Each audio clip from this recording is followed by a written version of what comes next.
Heart attack হলে করণীয় সতর্কতা। ১. প্যানিক না হয়ে শান্ত থাকুন।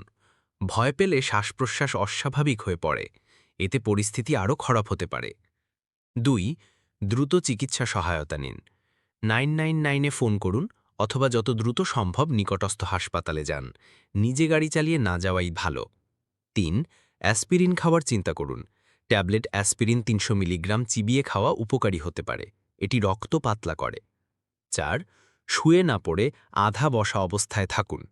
বুক ও মাথা সামান্য উঁচু রেখে বসলে হৃৎপিণ্ডের ওপর চাপ কমে। ৫. বুকে ব্যথা, বাম হাতে ব্যথা, ঘাম হওয়া বা নিঃশ্বাস নিতে কষ্ট হলে গুরুত্ব দিন। এগুলো হার্ট অ্যাটাকের ক্লাসিক লক্ষণ, কোনো একটি থাকলেই সতর্ক হন। ৬. কোনো ধরনের চাপ বা ব্যায়াম করবেন না। হাঁটা, সিঁড়ি ভাঙা, জোরে কথা বলা এগুলো একদম নয়। ৭. শ্বাস-প্রশ্বাস সহজ রাখতে চেষ্টা করুন, টাইট জামাকাপড় খুলে দিন, খোলা জায়গায় থাকুন। সতর্ক থাকুন, চিকিৎসা নিন, সুস্থ থাকুন। ধন্যবাদ।